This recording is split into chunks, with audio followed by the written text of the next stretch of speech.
the handle, what I do like is I could swing it one-handed, but with two hands, I could generate a heck of a lot of energy. And when I was swinging, it was way out in front of me as opposed to being close and in control. Drew and Jason have made it to the final round of the competition. To determine who walks out as the Forged in Fire champion, the judges have asked them to recreate the Zande spear. This deadly weapon has been used throughout history for hunting. Now these two bladesmiths have to craft their own versions. Let's see who does the better job. Bladesmiths, I will take your Zande spear and deliver killing blows on this ballistic stone.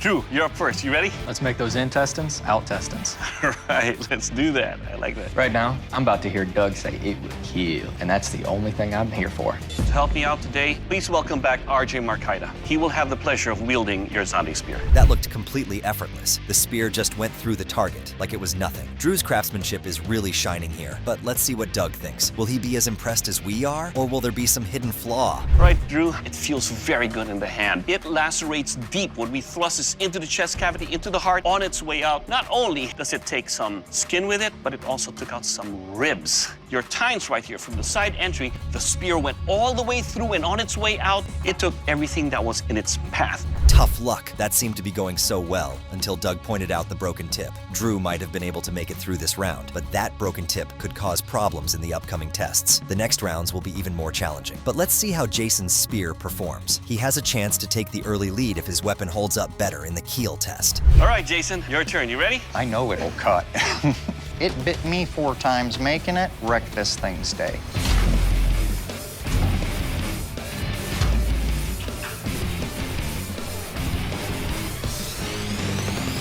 Smooth like butter, Jason's spear glided through the dummy so easily that it made it look like nothing. Jason's skill and precision are on full display. It looks like he's taken the lead in this round, but let's hear from Doug. All right, Jason, the balance of your weapon feels good. When it penetrated into the chest cavity, it hit a rib and broke it in half. There was no edge damage on your tip. All these hooks right here did what it's supposed to do. Into the abdomen, ripped everything out, even the barb. And the beautiful thing about this is it will kill. Doug is impressed by Jason's blade as well, but there are still a few more tests left. The competition isn't over yet, and anything can happen in these final rounds. Both smiths have shown incredible skill, but now it's all about who can maintain their edge under pressure. Today we're going to test the overall strength and construction of your Zande spears by, well, we're going to fire them out of this cannon into this wood block wall. I want to see how well your spears survive the wall. Well, we're going to do it anyway. Let's do it. I don't even know what to think. This thing is gonna be launched. That went surprisingly well. Even though Drew's spear broke its tip in the last round, it's still able to pierce through the wood. But all that could be for nothing. This is the strength test, and it doesn't matter what the weapon does to the target. It's about how well the weapon holds up. So let's see what Jay thinks. That worked really well, Drew. Despite the fact that you did lose a little bit of your tip in the kill test, didn't have any effect going into that block wall. Matter of fact, you sunk all the way down here. Very impressive. Your shaft is fine, nothing loosened up, nothing cracked. Your spearhead is still solid.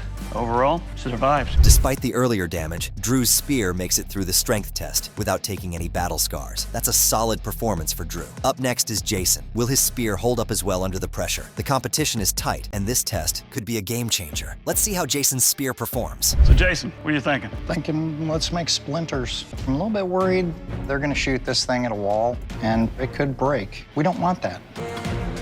That's a problem. Oh God, no. I'm seeing it hang up a bit on the barrel and my heart just absolutely sinks.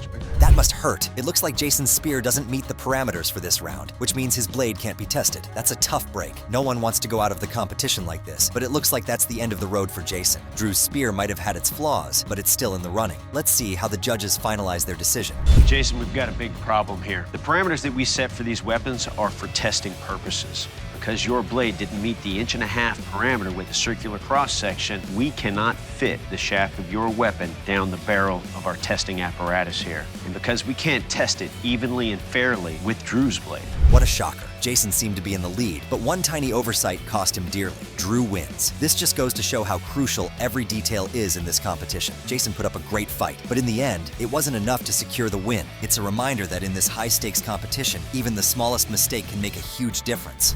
This was absolutely worst-case scenario. Neither Drew nor I wanted to see either of us going out on something like this. I was over those dimensions. Mike and Cody have fought tooth and nail to make it to the final round of the competition. Now, they must go up against each other one last time to determine the Forged in Fire champion. But it won't be easy because this time the judges have something very interesting cooking up. Mike, Cody, now we're sending you back to your home forges to make an iconic weapon from history. That weapon is the pipe tomahawk. Tomahawks are a First Nations weapon. The pipe tomahawk served as both a practical and ceremonial tool among northeastern Native Americans. They have to make that in 5 days? Is that even possible? Well, if they want that 10 grand and the right to call themselves Forged in Fire champion, they'll have to make it possible. The challenge ahead is tougher than ever, and it will push both smiths to their limits. Let's see what they'll have to forge, and who will come out on top in this ultimate showdown. But let me warn you, the first round of testing is a bit unorthodox. Gentlemen, your weapons will now be put through a series of tests. But up first, the smoke test. You guys ready? This is the one test that I am uber confident on. Ready? 3. All right, smoke test is good. Now that's a sight you don't see every day. Just imagine explaining that to someone. Oh, this? It's my pipe tomahawk. Perfect for chopping wood and taking a quick smoke break. But jokes aside, now it's time for the real test. Let's see who comes out on top. The kill test. Find out what kind of lethal damage your weapon will do. I'll take your tomahawks. Mike, you're up first. You ready?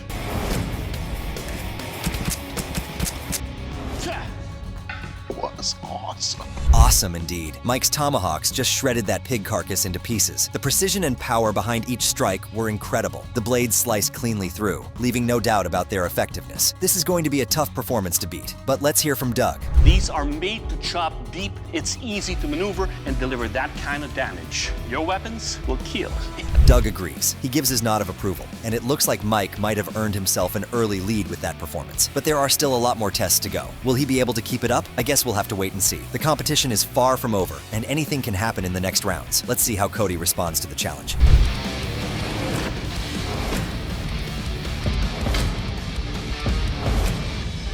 All right, Cody, let's talk about your pipe tomahawks right here. The brass accents you have on the handle does make for a very good grip. Doug gives Cody his nod of approval as well. The competition is very close. Maybe the next test can break the tie. Both bladesmiths have proven their skills, but only one can come out on top. Let's see who will edge ahead in the upcoming round. The tension is high and every move counts now. All right, gentlemen, to test the strength of your weapons, I'll be throwing them multiple times into our wooden target here. Mike, you're up first. You ready?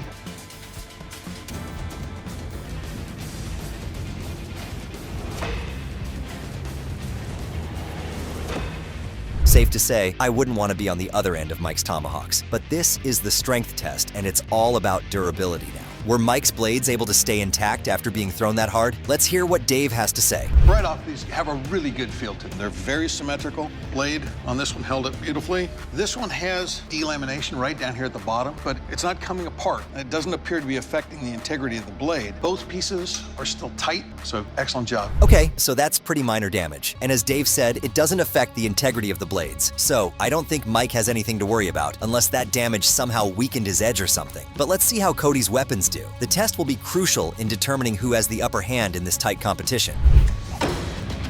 That was awesome. Hi, Cody. These look very stout, but they're icy. What happened? I didn't follow the old adage, measure twice, cut once. If I were Mike, I'd start worrying right about now. Cody's tomahawks took no damage whatsoever during the test, not even superficial. Sure, both his handles are different lengths, but since that doesn't really affect the performance, I don't think the judges will deduct points for that. The next test will be very important in deciding who takes the lead. It's a close competition, and every detail counts at this stage. Let's see how things unfold. Tomahawk was originally a native weapon adopted by the early Americans in the revolution against the British colonials. Mike, you're up first. You ready? Yes, sir.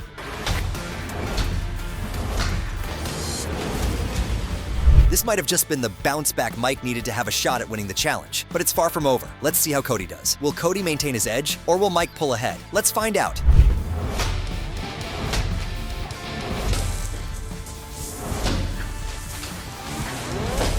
All right, Cody, your tomahawks are a pleasure to wield. They feel good, and I can index. Your tomahawk, sir, will cut. Thank you. Boy, oh boy, we have one hell of a close competition here, but there can be only one winner. It seems like the judges will have to pick at the most minute details to decide who walks out as the Forged in Fire champion. Let's see what they think. Every tiny flaw and strength will be under scrutiny. The tension is high as we wait for their final decision. Mike, Cody, you're both badass American bladesmiths. However, in this competition, there can only be one Forged in Fire champion, and that champion is Mike. congratulations. You are the new Forged in Fire champion. Cody, unfortunately, your tomahawks did not make the cut. Jason and Don have made it to the final round of the competition. Now, they must recreate a historical weapon of the judges' choosing. The bladesmith who does the best job wins the competition and earns the right to call themselves the Forged in Fire champion, along with a hefty check for $10,000. But what do the judges have cooking up for this intense showdown? Let's find out. Jason, Don, congratulations. We're sending you back to your home forges to recreate an iconic weapon from that weapon is the scissor. Oh, God. Well, good luck, bladesmiths. That doesn't look like any scissors I've ever seen. Well, because it's not. This is the scissor, a weapon with two parts. A long tube that protects the gladiator's arm, and at the end of the tube, there is a long, thin, cylindrical-shaped pipe with a crescent-shaped blade. It's this unique element of the weapon that made it popular among fans and the audience. Jason and Don have just 5 days to recreate this intricate weapon before testing. The pressure is on, and they'll need all their skill to pull this off. All right, gentlemen, this is the sharpness test. Jason, you're up first. Are you ready for this? Yes, sir. All right.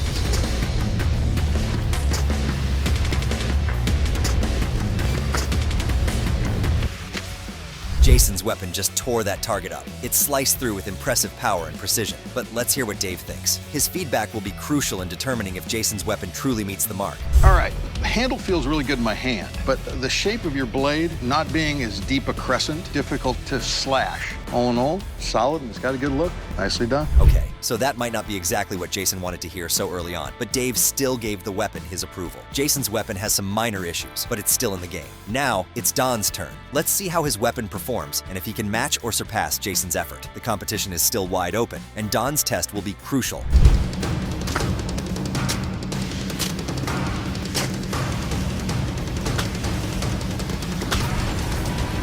Don, I like the way this is set up. Tighter around the arm. Right here at my hand, my knuckle is just pounding into the side. Seems like Don didn't get the results he wanted from this test, but there are more tests left. Let's see how things go in the upcoming rounds. Both bladesmiths still have opportunities to prove their craftsmanship and turn the tide in their favor. The competition is fierce, and every test counts. Let's see who can rise to the challenge and claim the title of Forged in Fire champion. Bladesmiths, this is a kill test. To see what kind of lethal damage your weapon will do, I will take your scissor and I will deliver killing blows on this ballistics dummy. First up, the minute I put my hand in your handle, it's not directly in line with my fist. Whew, that was close. Jason is able to make a comeback in the keel test. His weapon showed impressive lethality, giving him a much-needed boost in the competition. Let's see if Jason can maintain his momentum, or if Don can pull ahead during his test.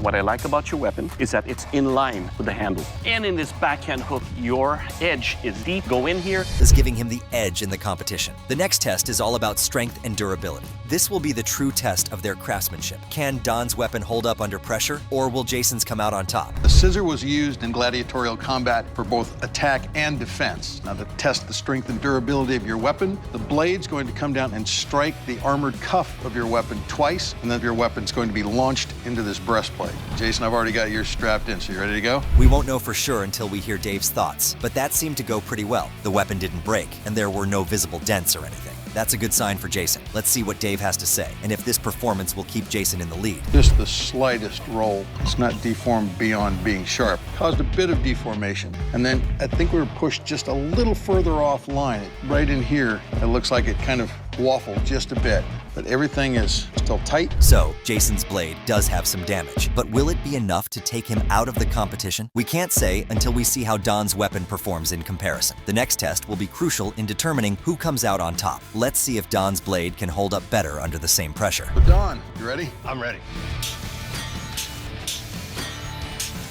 So looking at this, I'm having a hard time finding where the sword hit it. The blade's still tight on that edge. It's still a razor blade. There's no rolling at all. Very well done. It's nice. I'd say Don took the lead in this round, but it's still very close. Ultimately, it's the judges who make the final call. Their feedback will determine who truly performed better and who will walk away as the Forged in Fire champion. So, let's hear from them. Bladesmiths, you've worked very hard to recreate weapons that we've never seen here in the Forge before. However, in this competition, there can only be one Forged in Fire champion, and that champion is Don. Congratulations, you are the Forged in Fire champion. Yeah, thank you. Jason, unfortunately, your blade did not make the cut. Jeff and Craig have reached the pinnacle of the competition. To determine who will walk away as the Forged in Fire champion, they must forge a warhammer, a weapon steeped in medieval history. This is no easy task, as the warhammer was designed to crush armor and bones alike. Let's see how they handle this daunting challenge. The warhammer was primarily a close quarters weapon, but it was devastating to anything it went up against. So I'm going to take several strikes against this oak door to see how well the pick on your weapon penetrates. Craig, you ready? I'm ready.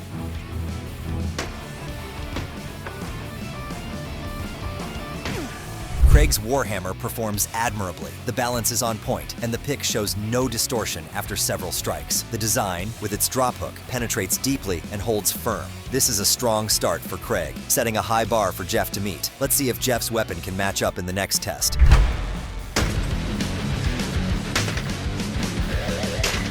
So, we started losing pieces. I could tell that they're on there only decoratively, so I was able to continue on. Good thing, head's still right and tight. All right. The way your pick leans out towards the front. Despite losing some decorative pieces, Jeff's warhammer holds up well. The head remains secure, and the forward-leaning pick delivers impressive penetration, blowing parts out of the oak door. Jeff's design proves to be effective and robust, earning praise for its execution. It's clear that both smiths have brought their A-game to this challenge. Warhammers have been known to deliver piercing blows into armor and crush the person behind it. Then we can see how much lethal damage your warhammer can give. Craig, you're up. Are you ready? I'm ready. Let's do it.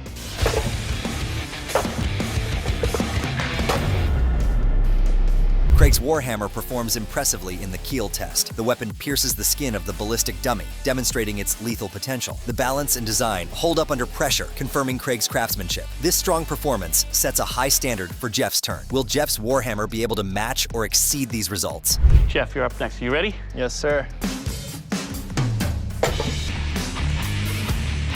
Well, Jeff, looks like the other lunge did break off. Do you know what? This is still very sturdy. Jeff's warhammer shows impressive results despite a minor setback. The langet breaking off doesn't compromise the weapon's performance. Jeff's warhammer not only pierces the skin, but also breaks ribs and causes significant internal damage. The judges have a tough decision ahead. Gentlemen, this is the strength test. The warhammer was a favorite on the medieval battlefield. So I'm going to take your warhammer, and to test its strength and durability, I'm going to take several blows against our stone wall and see how much of this I can move. Craig, you're up. All right, let's do it.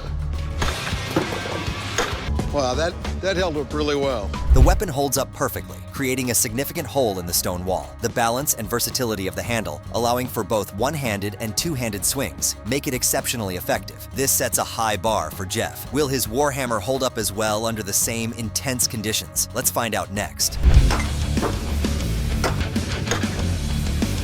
It's long, and when I was swinging, it was way out in front of me as opposed to being close and in control. Right, seen that. All in all, a good performance. The length of his warhammer made it a bit unwieldy, swinging wide rather than close and controlled. Despite this, it still held up well, even shooting sparks upon impact. Overall, a solid performance. The judges have their work cut out for them with such closely matched weapons. Craig, our weapons tests. But there can only be one Forged in Fire champion. Craig, you are the Forged in Fire champion. Congratulations. Thank you. Jeff, your weapon did not make the cut. Please surrender your warhammer. The final decision is in. Craig takes the win and earns the title of Forged in Fire champion, along with the $10,000 prize. Despite Jeff's strong effort, Craig's warhammer outperformed in the end. Craig, congratulations. You are the Forged in Fire champion. It was a fun challenge. Craig will also be receiving a check, $10,000.